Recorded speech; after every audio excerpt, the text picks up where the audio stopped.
Hey there, friends. Welcome back to some more of The Longest Journey. Take two, once again, at least in the beginning. My computer's been being kind of poopy. So, we need to go to the Enclave or the library, whichever one it is. And we got walls that we can look at. Some kind of sandstone, very malleable, but also very vulnerable to the elements. These cliffs probably have huge, naturally formed caves and tunnels. Your cliff is so big. Alright, let's see.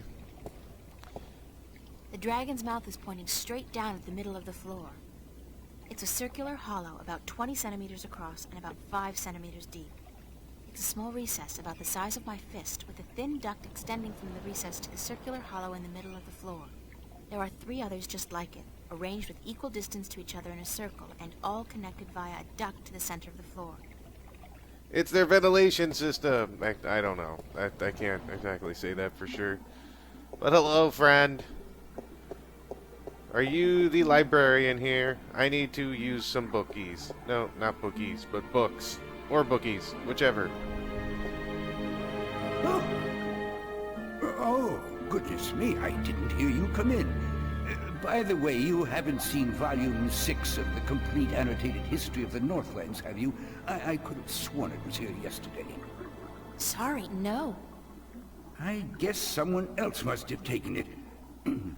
I try to tell them to write down what they borrow on the list, but they never listen.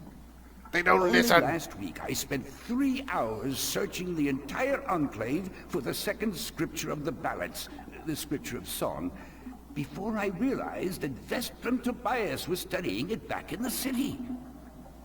Now, such incidents could be avoided if only, and this applies to you too, young lady, people would sign out the books they borrow when they borrow them, and sign them back in when they're done. Such a simple procedure. It shouldn't take more than a few seconds to jot down your name and the name of the book you borrow. It makes my job so much easier. Now, which book did you want me to find for you? Well, there's going to be a ton of books that you need to Are find. you Minstrom Yaren? Yes, of course. What a silly question. How would I know? I don't know you. I am Minstrom Yeren, keeper of the great library of Marcuria. In fact, this is the greatest library of all the Northlands. Perhaps of the entire world. Although they say the Dark People have a library as big, if not bigger, than this one. But of course, we're not allowed anywhere near there. Have you been there? I don't think... What a silly question. Of course you haven't. You're not of the Dark People, are you? Whoa, You don't dude. look like any Whoa. Dark People I've ever seen, so I can't see how you could possibly... Now, where did Volume 6 disappear to? Tobias said I should talk with you. Tobias? Vestrum Tobias? I haven't seen him for... Well, he was in last week, but before that it must have been days at least. How is he? Still eating enough for 2 mules? If you haven't seen him in like a week, I'm must pretty tell sure you he's of the this same. funny story I heard the other day of how Vestrum Tobias eats enough for a table full of minstrum. Or was it one Elguan? Although the Elguan don't, as a rule, eat very much at all. Did you know that the Elguan can smell water more than half a day's journey away? Amazing, amazing creatures, perfectly suited for a life in the desert. The balance provides, that's for certain. The balance provides. Yes, because if it starts smelling water and it's like, how far away is it? It's a day away. We are all going to be dead. but apparently they will live, and that's a good thing. I understand. Vestrum Tobias recommended that I look at some books. Books is what we do best here at the Enclave. That is for certain. Which book would you like to see? All the books. Oh, okay. So we have a lot of books that we have to actually look for. I'm looking for some information, but I'm not sure which book to ask for. No matter. I know a great deal about most of the books in here. What topic intrigues you? Let's see. Oh no, I have to sneeze. No, I'm gonna. Oh boy. I apologize. I'm sorry. Sorry. Why is it every time I record I have to sneeze? I'm allergic to recording. It's a thing.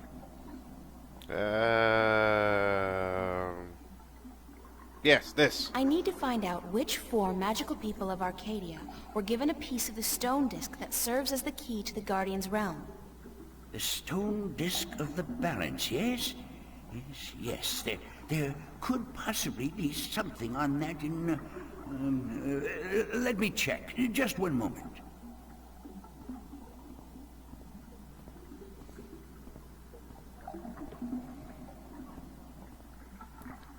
Holy crap, dude.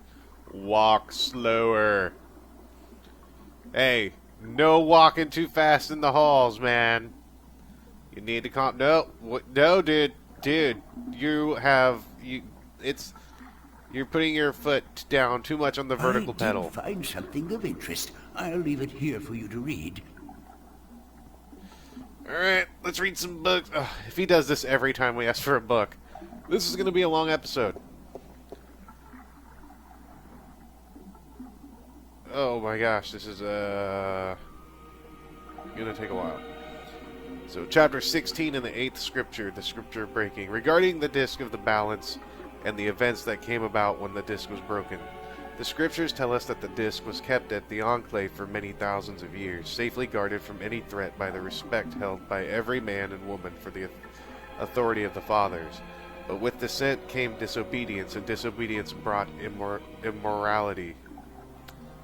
And immorality begat theft. Tyrann soldiers, aided by the Sentinel traders, attempted to make away with the disc, but were thwarted by the White Knight, by the White of the Kin herself, the White Knight.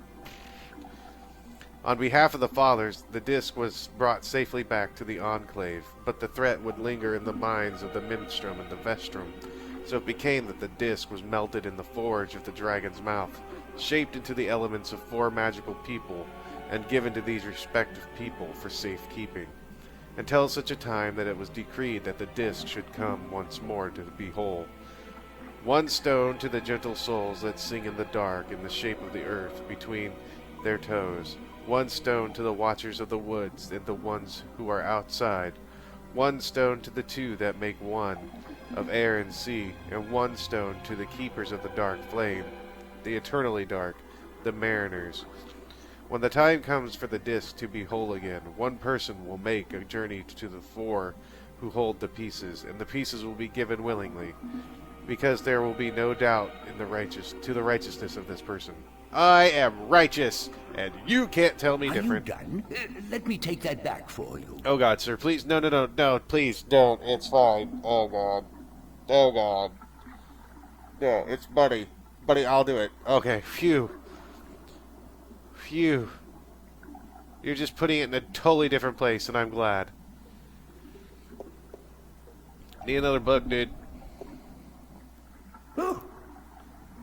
Am I like Goodness, it's squeezing you his again. tit or You something? make He's like, such a fright. ooh, I'm like pinching his nipple. Could I see some more books? Oh, certainly. What a silly question. Okay. I'm looking for some information, but I'm not sure which book to ask for. No matter. I know a great deal Yeah. about What most topic of the books intrigues in me? here. Come on. What topic Jump. intrigues you? Okay, so we got the disc split in 4. The book's about the Are there people any who books observe and about tell flying stories. people who observe and tell stories? Winged storytellers, let me see what I can find. Hold on. Please don't walk all the way over that. You're going to walk all the way over there. Oh, God. Oh, it's right there. Phew. Ha.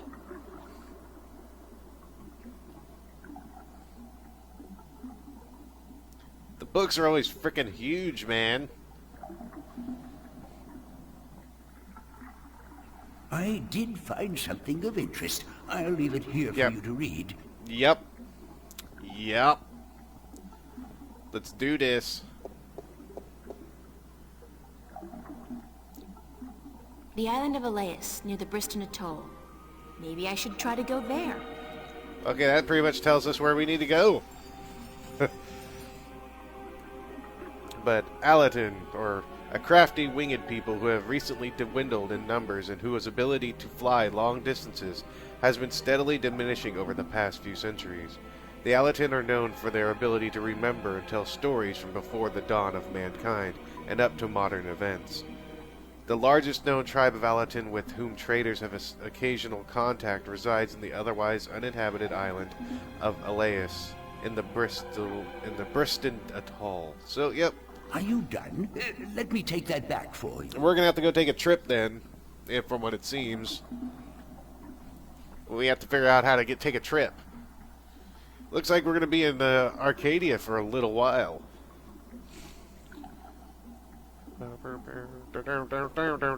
Hey buddy, I need another book. Oh, Nipple tweak. goodness, it's you again. Oh, you gave me such a fright. Could I see some more books? Oh, certainly. What a silly question.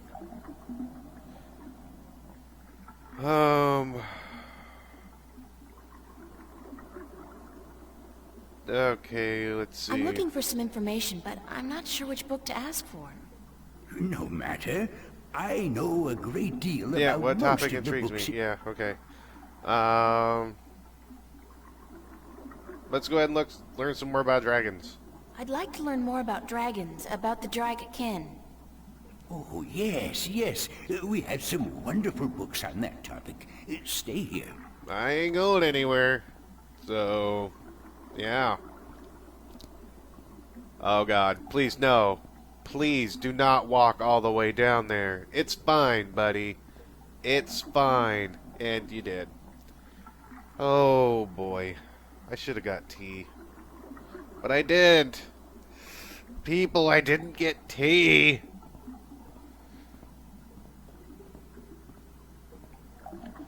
Uh-huh. Buddy, I'm running out of things to commentate about while you're going and getting the book. I did find something of interest. I'll leave it here for you to read. That's fine. I am going to read the hell out of that book. Okay, hopefully this isn't very long. Secrets of the Dragakin by Minstrom Eliak.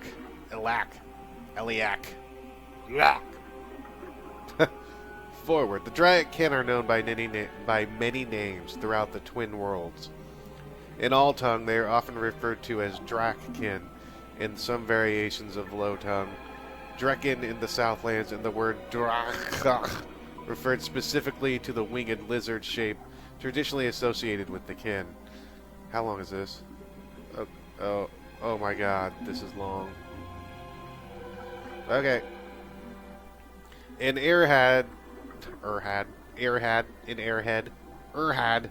the eternal spirits of the kin are called simply Drak, regardless of their current shape. In Stark, most creatures or most cultures refer to the kin as dragon, Drage, Drak, Dragone, though this usually refers only to the winged lizard-like shape and not to the spirit inhabiting this shape. In fact, while in Arcady, the kin are respected and revered as eternal spirits with great significance in the balance and in the all. In Stark, the kin are mostly creatures of mythology and fairy tales. However, in some Stark legends and scriptures, notably the Christian Bible, the name dragon is associated with the forces of evil, and thus the religious connotations do seem to have carried over in a somewhat distorted form. Who or what are the Drakkin? Why not ask who is the creator, or what is the all? Questions thus asked will remain in perpetuity unanswered, for they are in truth unanswerable. To condense all knowledge of the order into one answer is futile, as is any attempt to define the all without describing every single element that makes up the all. Yeah! What that dude just said. Shouldn't do that. Don't question, because the answer makes no fucking sense. So also with the Dryad Kin, we cannot answer who is the kin or what is the kin, but we can provide some answers to the simpler questions, the questions that deal with what we see and hear and feel, and what we have been told by the kin themselves. Answers that together may give us, if only the faintest hint of the whole truth, then at least some indication for who or what the Dryad Kin are. Born of the emptiness between the stars, reads the 11th scripture of the balance, the scripture of time. Shaped in unison with the all, part of the all, get outside the all, or yet outside the all. Note the ancient high-tongue narration of Dryad Kin. With so many variations and interpretations of Dryad Kin from culture to culture. Why so? That was a question. I read good. The kin have always been shrouded in mystery, and from mystery rises legend and myth. The kin seems content to be seen as nothing but tall tales and figments of a bard's fertile imagination. They sing about the dragons that fly amongst the sky. Yeah, they don't do that.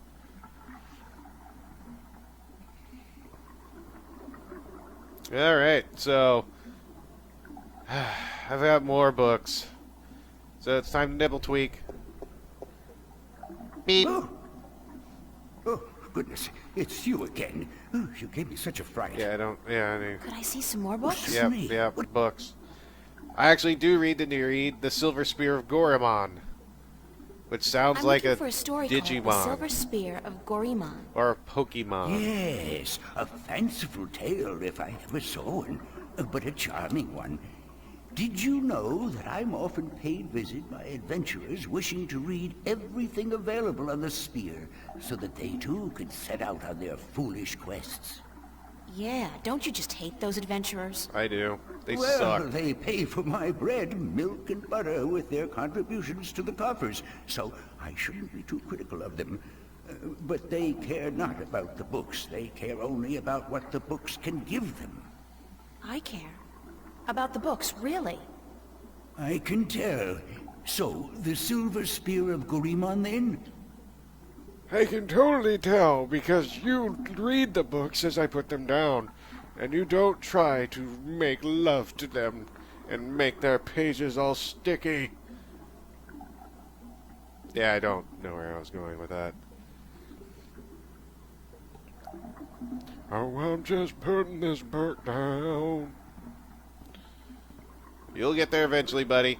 You got it. I did find something of interest. I'll leave it. Yeah. Come on, I just need to read a book. Here we go. How long is this one? Holy crap! Okay. The Silver Spear of Gorimon. In the glory days of Baksheva, before the drought, when Gorimon was the greatest city in the known world, the Parak of Baksheva decided to forge the most powerful weapon in the world, to challenge the mighty White Dragon. The Parak had grown greedy and bored, his treasure hold filled with the riches of the world, and he desired nothing except one thing he could never have, the unborn daughter of the White Dragon. You are weird, sir. The fairest, purest, most beautiful creature in the universe. He had asked the White Dragon for her daughter's hand in marriage, but she had refused, scolding him for his insolence and warning him to keep his distance from the mortals. And so the Parak sought the advice of the mighty sorcerer, the dark and cruel Eos, to learn how to kill one of the Dryad Kin.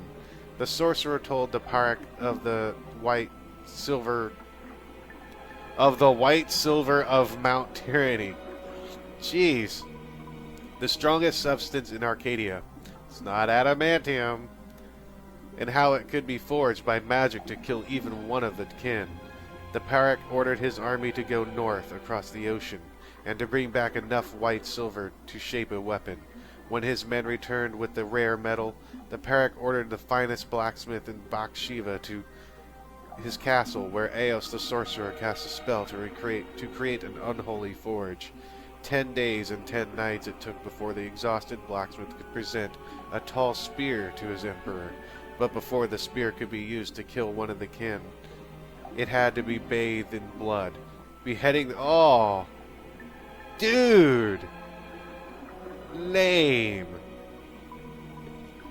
Beheading the poor blacksmith and the soldiers who had retrieved the white silver from Mount Tyranny, the Parek's private bath was filled with their blood. As he dropped the silver spear into the red bath, watched over by Eos, a terrible scream erupted, and steam rose up in a red, foul-smelling cloud. When the steam lifted, the blood was all gone, and the spear was glowing in a deep red color. With the terrible weapon now ready to be wielded, the Parayak issued a challenge to the White Dragon, to either surrender her daughter to him for marriage, or to suffer a painful death at his hand. Enraged, the White Dragon refused him yet again, and flew to meet the Parayak and his sorcerer and his 1,000-strong army on the green fields outside Goramon. Of the magical silver spear, she knew nothing, and had the Parayak kept it wrapped in a cloth by his side. Bring your forces around, Parayak warned the White Dragon. If you do not, I will lay waste to them all. I wish my men no harm, lied the Parayak, for this is between the two of us. He then rode forward alone and dismounted his horse, but stayed within reach of the spear. The White Dragon landed before him, and she said, "You are brave to face me like this when you know you cannot harm me." The Parayak raised his hand as if to greet her, and then it was instead a sign to his sorcerer, the terrible Eos, who cast a mighty spell to hold the White Dragon while the Parayak drew his silver spear. The White Dragon fought bravely, and she was close to escaping the sorcerer's magic. But the Parayak was quick and had thrust the magic spear into her chest. Wow. She screamed in pain and anger, and the sorcerer's spell could no longer hold her. Rising on her beautiful wings, blood pouring down on the land below, she cursed Bathsheba, her Parayak, and her people for all time. Wherever the White Dragon's blood fell, the land turned arid, and grass became sand. The Parayak sent his army to follow the White Dragon and to bring back her egg. But the drought grew, and within days, the once proud empire of Bathsheba was turning into a desert. Then followed a fierce storm that tore across the land for 100 days and nights, and when the dust settled, there was nothing left of Bathsheba but 2 coastal cities and a few scattered oases. It is said that in the buried ruin of a lost capital, wrapped in the arms of the Patriarch, who dared test the immortal, rests the silver spear of Gorimon. Are you done? Let me take that back for you. Well, that's some hardcore stuff, man. That's like next level shit.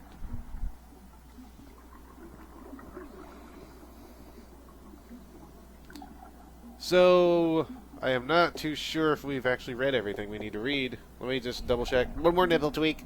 Beep.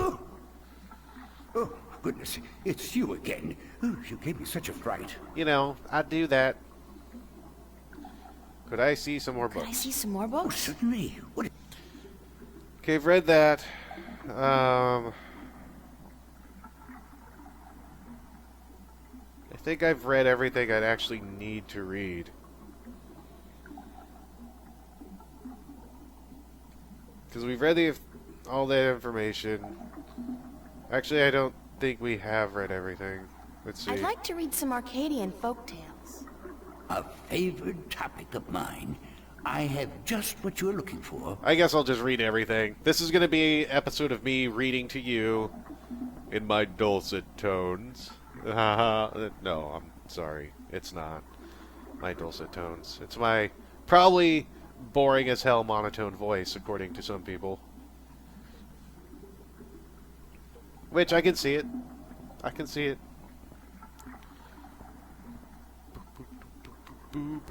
I did Yes, find you're gonna leave it there. I've got it down, Pat. This library, I know exactly what's going on. Sadra, the faithful wife. Sadra was married to a brute of a man named Carr. I like to think it's Carr.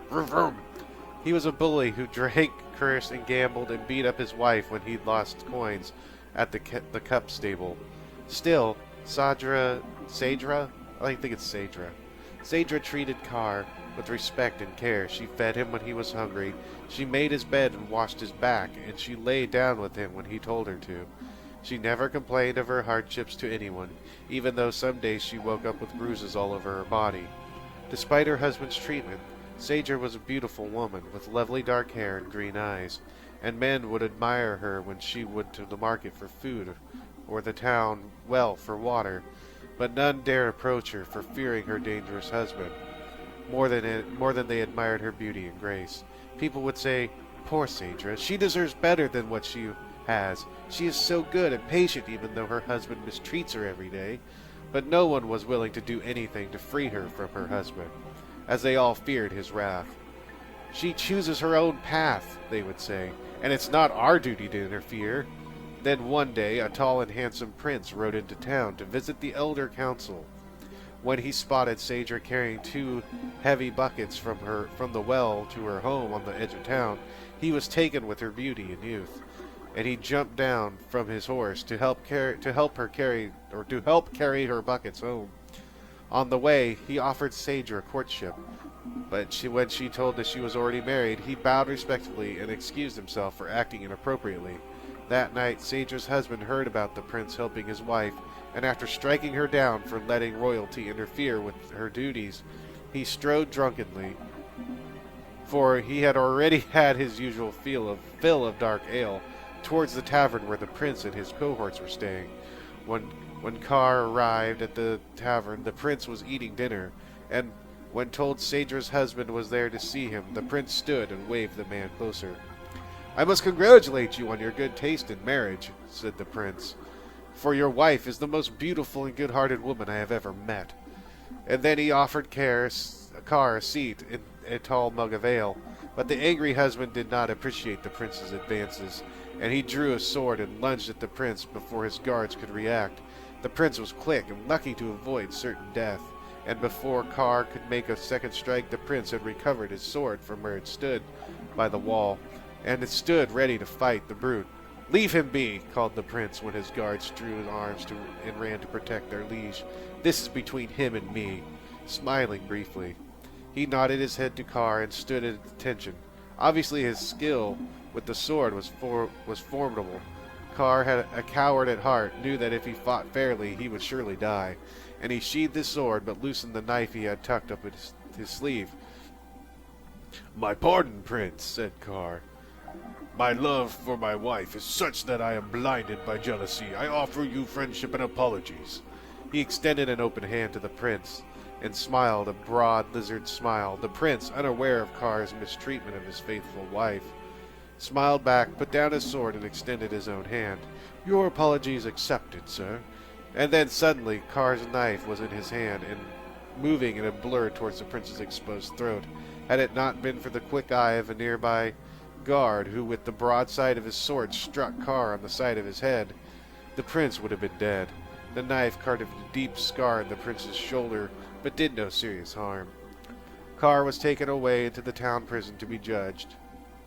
When the sun rose, his crime was surely punishable by death, especially if Saedra would testify to his cruelty in front of the judge. Free of Carr's tyranny, the townspeople now spoke of Saedra's suffering by her husband's hand. But Saedra would not herself, even now, speak against her husband, and instead of being sentenced to death, Carr was sent away to work in the king's mines for 25 years. Taken with her faithfulness, the prince yet again offered Saedra courtship, but again Saedra declined, for she was still a married woman. Then, 1 year later, Carr attempted to escape the king's mines by killing 2 guards and climbing the walls. Damn, this dude's relentless!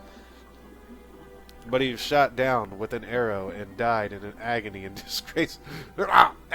Dying in agony and disgrace.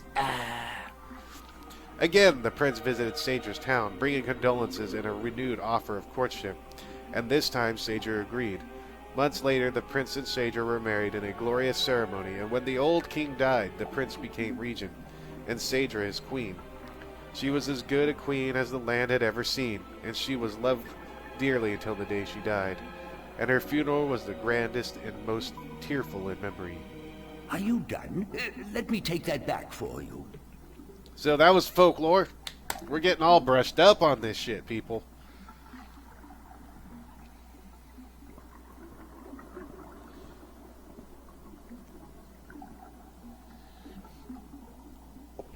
Okay, just one more nipple tweak.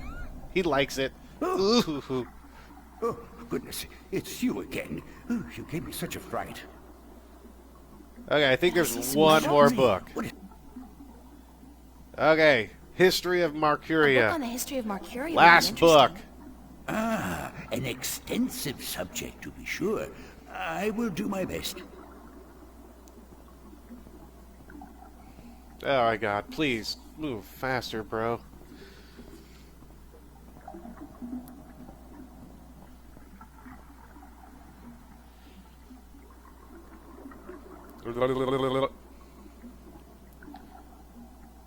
Here, I remember the days when no one would show up. I could just sit in my robe in an armchair with hand lotion and the porn. I did find something of interest. I'll leave it here for you to read. Yep, thanks. Yep, you're great. You're the best librarian ever. Okay. Here we go. How long is this one? Oh my god.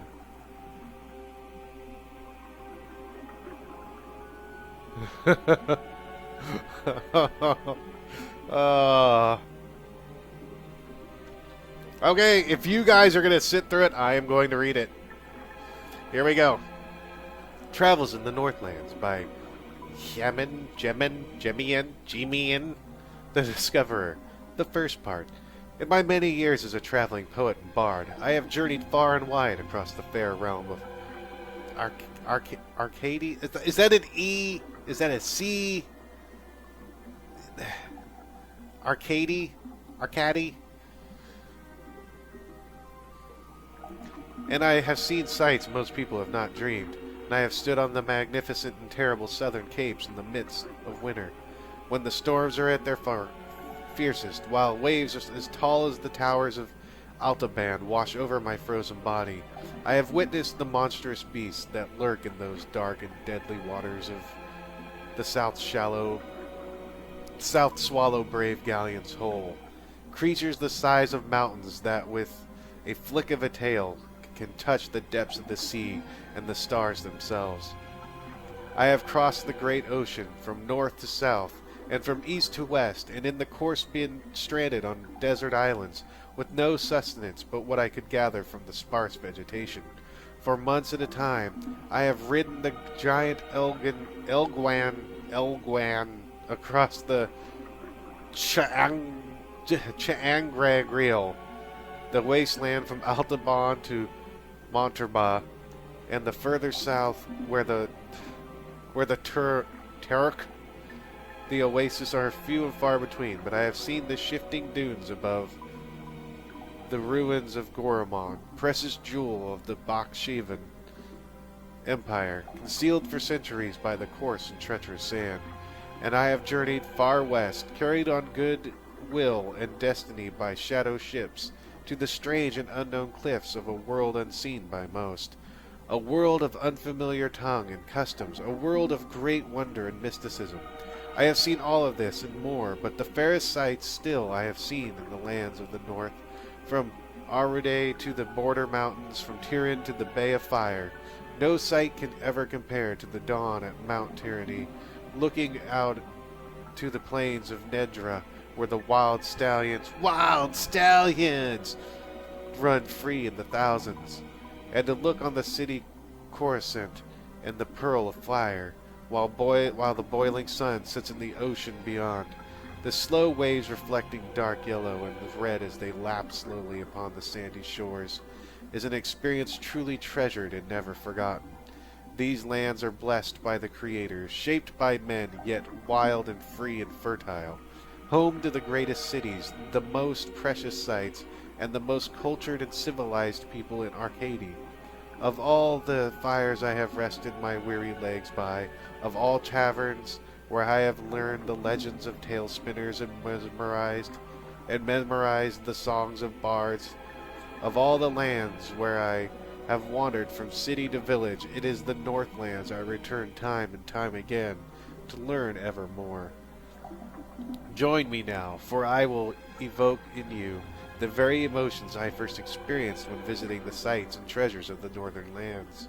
Join me, and I will surely bring you there, to the exotic mists of this blessed land, and you will pine for its rugged coast and green woods and its hardy people, and like me, you will never rest until you can return to yonder shores. Marcuria, O Marcuria, thou unkempt diamond of capitals, thou art by truth the fairest. Thy counsel many seek, for knowledge kept within is centuries sought and gathered. By men wiser than the ages brought hither, by word of mouth, Marcuria change thou not the course of war. Between thine people, diplomat, wise man, magician, all this and more, thou hast without equal the mark of merit and virtue, written by Yejamilin Earthrin, the poet. The august capital of Aridae, the unified country, Marcuria lies on the hardy southern coast of the Northlands, halfway between Tyrian and Coruscant. It is a port of call for merchants, traders, adventurers, and pilgrims from all four continents. A place of commerce and diplomacy for millions of humans and other species. Aridae is strong and proud land perched between the plains of Nedra to the north, the land of Tyrian to the west, the great sea to the south, and the forests of the Northlands to the east, and inhabited by humans, Dolmari, Tyrian, Mole People, and Vanir. Aridae was formed after Marcuria emerged as a major center for diplomacy and trade, and became the banner under which the surrounding lands united as one. Aridae is a democracy currently led by the Chief Council of the Erduri Flag, Lord Yigvan Dellin.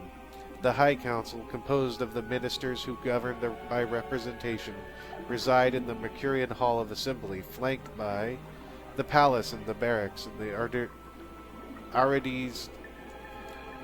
The Arides are traditionalists. Couldn't get that word out. And their form of government has barely changed over the last few millennia. In the High Tongue, Aridae means unification or assembly. Marcuria is one of the largest cities of Arcadia, the capital of Aridae, and the center for trade, diplomacy, and cultural diversity. Populated by a large variety of races from human to Vanir, Marcuria has grown from its origins as the birthplace of humanity to a city of all Arcadians, and the hub of the civilized world. Founded 20,000 years ago at the shore of the then unconquerable ocean, it is the first known permanent settlement of the emerging human race. Initially left to its own devices by more developed races, Marcuria grew large and fat and wealthy with newfound confidence. It's passed through a period of expansion which gained it a reputation as a merciless aggressor, soon which brought the violent attention from the Tyrian in the west and the Dolmari in the north. After years of war, Marcuria was decimated and subsequently rebuilt with sufficient reinforcements to weather attacks from both sea and land. Peaceful times followed, whereupon Marcuria settled into the role that it has in today's Arcadia. Although all surrounding areas fall under its jurisdiction, there is sufficient self-governing and few central taxes to appease all but the most disgruntled. The huge area of farmland around the city benefit from the well-kept roads, markets, and the busy export to other lands. The nearby villages benefit from the military might of Marcuria, protecting them against the roving barbarians and Tyrian armies, and the Marcuria also provides the people of the Northlands with one of the best and busiest ports in Arcadia, allowing travel to distant destinations around the world. Are you done? Let me take Oh that my back God. for you. I am done reading, thank God. I actually need a drink. I am dying.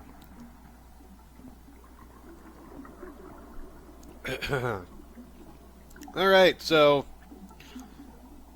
I guess we've learned stuff. Let's see what's down the stairs. Ah! Interesting. It's a pool of seawater. You'd think that it'd be a bad idea to have a pool inside a library on account of the moisture. But I guess magic makes everything possible. Touch it. Touch it. Oh my god. Touch it.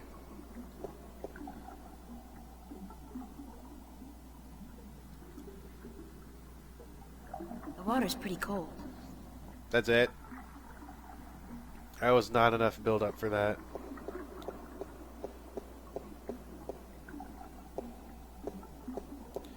See you later, Nipple Tweak. I am outie. So, from all of that information we just got, we need to go charter to an island. We need to get to an island. It's basically what we got out of that. Ooh. It's a stone dragon gazing down into the center of the dome like it's guarding the entrance. It's a magnificent piece of work. Alright, so to the city, where... Let's see... where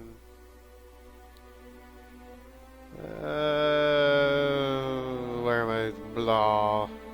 The pier. That'd probably be the best place to get... Hello. Assorted cargo. Not that. That. Oh, yeah. I don't think he's going to be able to give us a ride. Hello. Because... Do you know the island of Elias? The vacation paradise of the ancient Delmari? Certainly. How do I get there? It's near the Briston Atoll, but boats rarely travel directly to Briston from Marcuria. You'd have to travel via Guyenne. he's not going to be able to do it, and I know why, but let's ask the question anyway. Can you give me a lift to Guyenne on your ship? There are 3 problems with that scenario. Number 1, there's no wind, so we can't set sail south. Number 2, I lost my navigator a few weeks past, and I have yet to find his replacement. And number 3, you're a woman. We don't let women on board the White Dragon. Damn. Isn't that a bit sexist? Sexy is just what I worry about. What with a boat full of men being out at sea for months at a time? Not sexy, sexist. I'm a sailor, girl. What do you expect? Good bedside manners? So, I'd really appreciate it if I could hitch a ride with you to Guyenne. Ain't gonna happen. Sorry. you're a dick. Bye. Well, there's another guy. Let's see if he can help us out. Hey, buddy. Hello again, old man. It be you.